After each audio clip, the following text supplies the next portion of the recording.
परम पूजनीय साध्वी जी, उनको मेरा सादर वंदन, कोटि कोटि वंदन। मुझे बहुत आनंद हुआ कि आज उनकी निश्रा में आपसे बात करने का, संवाद करने का समय मिलता है। मैं आपसे कल और कल के अगले एक दिन पहले और उसके एक दिन पहले 3 दिनों से जो बात कर रहा हूं, उसी बात को थोड़ा आगे बढ़ाता हूं। आज कुछ ऐसी बातें जो दैनिक जीवन में आप प्रयोग करें। इसके पहले इस विषय पर मैंने कहीं बात ही नहीं की, क्योंकि अभी तक तो मैं अध्ययन ही करता रहा। और ये बात करने का ऐसा हो गया कि एक दिन मैं शोभाकांत जी के घर खाना खा रहा था, प्रदीप भाई के साथ बात हो गई कि क्यों ना इस विषय पे बात किया जाए। तो ऐसे ये तय हो गया अनायास, लेकिन मुझे लगा कि ये शायद सार्थक हुआ। कई लोगों ने मुझे कहा, और खासकर बाबूजी माने शोभाकांत जी ने मुझे कहा कि तुम पुराने भाषण देना बंद कर दो, वो जो पेप्सी कोका कोला वाले और विदेशी स्वदेशी वाले या WTO वाले ये ही कहो। शायद बहुत लोग ऐसा कहते हैं। अगर ऐसा सबका मन बना तो शायद इस विषय में मैं आगे भी और ज्यादा गहराई से रिसर्च करके बात करता रहूंगा। कल के सूत्र को आगे बढ़ाते हुए मैं एक सूत्र आपके सामने रख कहता हूं। भागवत जी कहते हैं बहुत गहरी बात। वो ये कहते हैं, जब आप भोजन करें तो भोजन का समय थोड़ा निश्चित करें। हमारा ये जो शरीर है, ये कभी भी कुछ भी खा लेने के लिए नहीं है। तो भागवत जी कहते हैं कि जब जठर में अग्नि सबसे ज्यादा तीव्र हो, उसी समय भोजन करें तो आपका खाया हुआ एक एक अन्न का हिस्सा पाचन में जाएगा और रस में बदलेगा, और रस में से मांस, मज्जा, रक्त, वीर्य, मल, मूत्र, मेद और आपकी अस्थियां, इनका विकास होगा। तो कभी भी कुछ ना खाएं। ये पद्धति भारत की नहीं है, ये यूरोप की है। यूरोप में डॉक्टर्स हैं, वो हमेशा कहते हैं कि थोड़ा थोड़ा खाते रहो, कभी भी खाते रहो। हमारे यहां ये नहीं है। तो आपको दोनों का अंतर समझाना चाहता हूं। भागवत जी कहते हैं कि खाना खाने का समय निर्धारित करें, और समय निर्धारित होगा उससे जब आपके पेट में अग्नि की प्रबलता हो, जठर अग्नि की प्रबलता हो। भागवत जी ने इस पे बहुत रिसर्च किया, और वो कहते हैं कि 1.5-2 साल के रिसर्च के बाद उनको पता चला कि जठर अग्नि कौन से समय सबसे ज्यादा तीव्र होती है। तो वो कहते हैं कि जब सूर्य का उदय होता है, तो सूर्य के उदय होने से लगभग 2.5 घंटे तक जठर अग्नि सबसे ज्यादा तीव्र होती है। तो भागवत जी कहते हैं कि इस समय सबसे ज्यादा भोजन करें। वो तो एक जगह यहां तक कह देते हैं कि आप अगर संभव हो तो 9:30 बजे के अंदर ही लंच करें, माने ब्रेकफास्ट गायब। वो ये कहते हैं कि सुबह 9:30 बजे तक अगर आपने भरपेट भोजन किया है तो इसमें से जो कुछ भी बनेगा वो एक एक बूंद, एक एक अन्न का टुकड़ा, एक एक दाने का टुकड़ा आपके शरीर के लिए उपयोगी होगा। भागवत जी ने एक और रिसर्च किया था कि शरीर के जो अलग अलग अंग हैं, जैसे हृदय है हृदय, और जैसे जठर है जठर, जैसे किडनी है, जैसे लीवर है, इनके काम करने का अलग अलग समय है। जठर अग्नि के काम करने का सबसे अच्छा समय है 7 से 9:30, सूर्योदय से 2.5 घंटे तक। फिर इसी तरह से हृदय के काम करने का समय है सबसे ज्यादा ब्रह्म मुहूर्त से 2.5 घंटे पहले। ब्रह्म मुहूर्त आप समझते हैं 4, 4:30। तो 2, 2:15 बजे, 1:30 बजे से लेकर 4 बजे के बीच में हार्ट सबसे ज्यादा सक्रिय होता है, और सबसे ज्यादा हार्ट अटैक उसी समय में आते हैं। किसी भी डॉक्टर से पूछ के देख लीजिए। इसलिए 99% हार्ट अटैक अर्ली मॉर्निंग्स में ही होते हैं। इसी तरह हमारा लीवर है, इसी तरह किडनी है। हर शरीर के अंग का काम करने का एक निश्चित समय है, प्रकृति ने तय किया है, उसको भगवान ने तय किया है। तो आपका जठर अग्नि है, ये सबसे अच्छा 7 से 9:30। तो आप भरपेट खाना खाइए। हैवियर से हैवियर होना चाहिए, भारी से भारी। जितना खाते हैं ज्यादा भी खा लीजिए, कोई फर्क नहीं पड़ता। सुबह के नाश्ते में भरपेट खाइए। फिर वो कहते हैं दोपहर का भोजन अगर आप कर रहे हैं तो इसको थोड़ा कम करिए नाश्ते से। अब सीधे से मैं कहता हूं, अगर आप सवेरे 6 रोटी खाते हैं तो दोपहर को 4 ले लीजिए और शाम को 2 ले लीजिए। तो भागवत जी कहते हैं कि सब कुछ सवेरे खाओ। आपको जो ज्यादा अच्छा लगता है खाने में, मैं आपको एक वाक्य में कहता हूं, जो चीज सबसे ज्यादा पसंद है वो सुबह खाओ। आपकी जीभ स्वाद के लिए मचल रही है, रसगुल्ला पसंद है तो सुबह खाओ, रबड़ी खानी है तो पसंद है तो सुबह खाओ, जलेबी खानी है तो सुबह खाओ, इमरती खानी है तो सुबह खाओ। अगर आपको आलू का पराठा खाना है या गोभी का पराठा खाना है, जो भोजन आपको सबसे ज्यादा पसंद है वो सुबह खाओ, पेट भर के खाओ। पेट की संतुष्टि हुई, मन की भी संतुष्टि होती है। और भागवती जी कहते हैं कि भोजन में मन की संतुष्टि पेट की संतुष्टि से ज्यादा बड़ी है। मन हमारा जो है ना, ये खास तरह की वस्तुओं से या हार्मोन से या एंजाइम से संचालित है। मन को आज की भाषा में डॉक्टर्स लोग जो गिनते हैं ना, हालांकि वो है नहीं, लेकिन उन्होंने जो कहा है वो पीनियल ग्लैंड के बारे में है। ये जो पीनियल ग्लैंड है ना, इसमें से बहुत सारा रस निकलता है, जिनको हम हार्मोन्स कह सकते हैं, कुछ एंजाइम्स है। ये संतुष्टि के लिए सबसे आवश्यक ग्लैंड है पीनियल ग्लैंड। तो भोजन अगर आपको तृप्त करता है, भोजन में एक तो पेट भरना है और एक तृप्त होना, तृप्त करेगा तो पीनियल ग्लैंड आपकी सबसे ज्यादा सक्रिय है।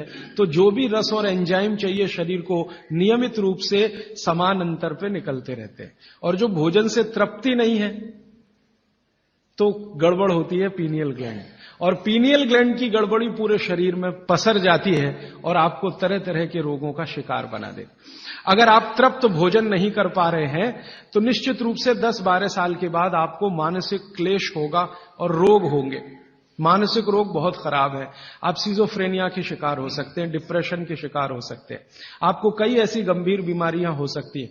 भागवती जी कहते हैं कि आप भोजन करते हुए अगर संतुष्ट नहीं है तो 27 तरह की बीमारियों से ग्रसित हो सकते हैं। अब मैंने ये भागवती जी के सूत्र को चारों तरफ देखना शुरू किया तो मुझे पता चला कि मनुष्य को छोड़कर जीव जगत का हर प्राणी इस सूत्र का पालन कर रहा है। क्योंकि मनुष्य को मैं मूर्ख मानता हूं, हालांकि मनुष्य अपने को होशियार समझता है, लेकिन मनुष्य से ज्यादा होशियार ये जीव जगत के प्राणी हैं। आप चिड़िया को देखो, चिड़िया, कितने भी तरह की चिड़िया, सवेरे सूरज उगते ही उसका खाना शुरू हो जाता है, खूब जम के खाती है। तो ये सारे जानवर, सारे जीव जंतु, आप सांप को देखो, बिच्छू को देखो, कीड़ी को देखो, चींटी को देखो, चींटे को देखो, सब जानवर, सब जीव जंतु जो हमारी आंखों से दिखते हैं, जो नहीं भी दिखते हैं, ये सबका भोजन करने का समय सवेरे सूर्योदय का ही है। सूर्योदय के साथ ही ये सब भोजन करते हैं, इसलिए ये हमसे ज्यादा स्वस्थ रहते हैं। और पेट भर गया, उसके 4 घंटे के बाद ही पानी पीती है, दोपहर को ही पानी पीती। मैंने आपको कई बार ये कहा है, आप उसको हंस देते हैं, किसी भी चिड़िया को डायबिटीज नहीं होता, किसी भी बंदर को हार्ट अटैक नहीं आता। बंदर तो आपके नजदीक है ना शरीर रचना में, बस बंदर और आप में एक ही अंतर है कि उसको पूछ है, आपको नहीं है, बाकी सब कुछ एक ही है। आपका हृदय बंदर का हृदय, आपका लीवर बंदर का लीवर, आपकी किडनी बंदर की किडनी, सब कुछ समान है। मां का गर्भाशय, बंदरिया का गर्भाशय, सब समान है।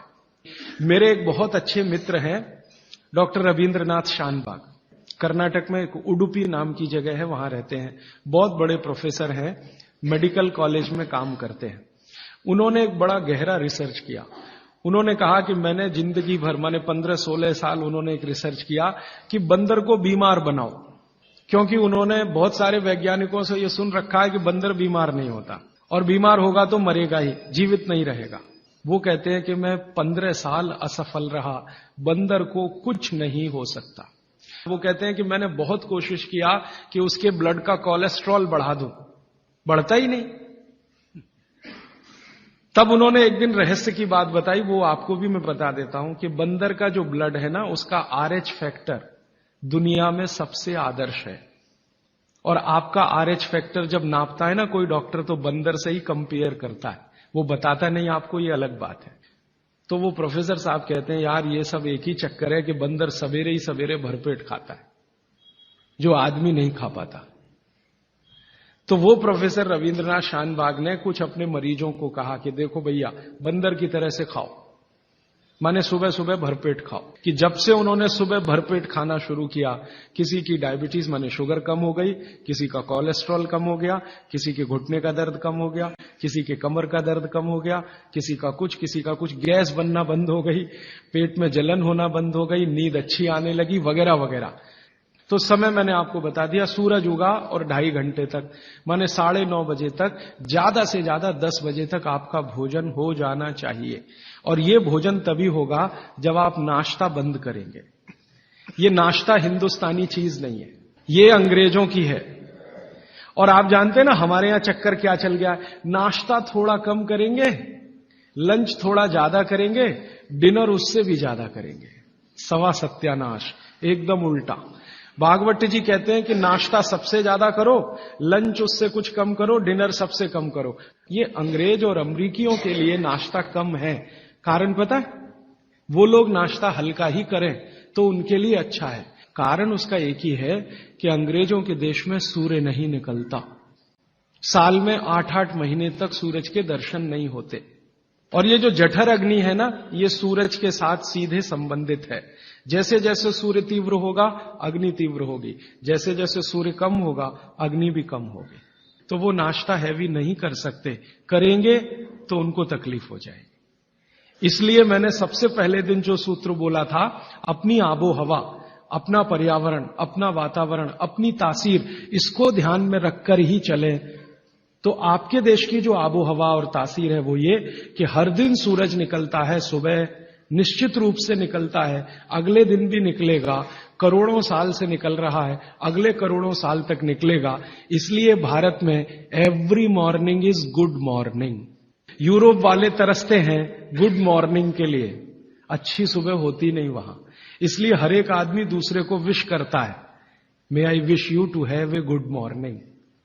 इसलिए वो गुड मॉर्निंग वाले लोग हैं। तो हम गुड मॉर्निंग में क्यों फंसे हुए हैं? तो गुड मॉर्निंग से निकलिए, नमस्ते में आइए, नमस्कार में आइए, वड़क्कम में आइए। ये गुड मॉर्निंग आपके लिए काम की चीज नहीं है। और ये गुड मॉर्निंग जुड़ी हुई है आपके पेट से, ठीक है? फिर आप इसमें तर्क और कुतर्क मत करिए। जी हमको दुकान जाना है, हमको ऑफिस जाना है, हमको दुनियादारी संभालनी है। किसके लिए? इसी पेट के लिए ना। ये दुनियादारी कर किसके लिए? आप इसी पेट के लिए ना। तो पेट तो दुरुस्त होने के लिए भागवत जी कह रहे हैं कि भाई इसको संभाल लो तो दुनियादारी संभलती है। और ये गया तो दुनियादारी संभाल के करेंगे क्या? मान लीजिए पेट ठीक नहीं है, स्वास्थ्य ठीक नहीं है, आपने 10,000 करोड़ कमा लिया, क्या करेंगे? डॉक्टर को ही देंगे ना। तो डॉक्टर को देने से अच्छा किसी गौशाला वाले को दे दीजिए, पेट दुरुस्त कर लीजिए। तो पेट आपका है तो दुनिया आपकी है। माने आप बाहर निकलें घर के तो छक्कर खाना खा के निकलिए, भोजन करके ही निकलिए। जठर अग्नि सुबह सुबह बहुत तीव्र होगी और शाम को जब सूर्यास्त होने जा रहा है तब भी तीव्र होगी, बहुत तीव्र होगी। तो कहते हैं शाम का खाना सूरज के रहते रहते खा लो। सूरज डूबा तो अग्नि भी डूबी। तो वैसे तो जैन दर्शन में कहा है रात्रि भोजन निषेध है, भागवत जी भी यही कहते हैं, तरीका अलग है बस। आप अहिंसा के लिए कहते हैं, वो स्वास्थ्य के लिए कहते हैं। वो ये कहते हैं शाम का खाना तो सूरज डूबने के बाद दुनिया में कोई नहीं खाता। गाय को खिला के देख लो, भैंस भी नहीं खाती, बकरी भी नहीं खाएगी, बकरा गधे को खिला के देख लो, खाता नहीं। हां बिल्कुल नहीं खाता। आप खाते हैं तो आप अपने को कंपेयर कर लीजिए कि किसके साथ हैं आप। कोई जानवर, कोई जीव राशि सूरज डूबने के बाद खाती नहीं, तो आप क्यों खा रहे हैं? अब कितना पहले? तो भागवत जी ने उसका कैलकुलेशन दिया 40 मिनट पहले। 6 बजे डूब रहा है तो 5:20 तक। फिर कहेंगे जी रात को क्या? तो रात के लिए भागवत जी कहते हैं कि एक ही चीज है जिसमें सबसे अच्छा उन्होंने दूध कहा है। हमारे पेट में जठर स्थान में कुछ ऐसे हार्मोन्स या एंजाइम्स या रस पैदा होते हैं जो दूध को पचाते हैं। फिर आप कहेंगे जी हम तो दुकान पे बैठे हैं 6 बजे, तो डब्बा मंगा लीजिए, दुकान में डब्बा आ सकता है। हां, डब्बा आने में कोई तकलीफ नहीं है। दुकान में आप 6 बजे बैठे हैं, डब्बा आपका आ सकता है। और मैं आपको हाथ जोड़कर कह रहा हूं, आप में से कोई भी डायबिटिक पेशेंट है, कोई भी अस्थमेटिक पेशेंट है, किसी को भी बात का गंभीर रोग है, आज से ये सूत्र चालू कर दीजिए। 3 महीने बाद आप खुद मुझे फोन करके कहेंगे राजीव भाई पहले से बहुत अच्छा हूं, शुगर लेवल कम हो रहा है, अस्थमा मेरा पहले से कम हो रहा है। ट्राइग्लिसराइड चेक कर लीजिए और इस सूत्र को शुरू कर दीजिए। 3 महीने बाद फिर चेक करा लीजिए, पहले से कम होगा। VLDL, LDL आज चेक कर लीजिए, 3 महीने बाद फिर चेक करा लीजिए, बहुत तेजी से घटेगा। HDL आज चेक करा लीजिए, 3 महीने बाद चेक करा लीजिए, बहुत तेजी से बढ़ेगा और HDL बढ़ना ही चाहिए, LDL VLDL कम होना चाहिए। तो ये सूत्र भागवत जी का जितना संभव हो आप ईमानदारी से पालन करिए, वो आपको स्वस्थ रहने में बहुत मदद करेगा।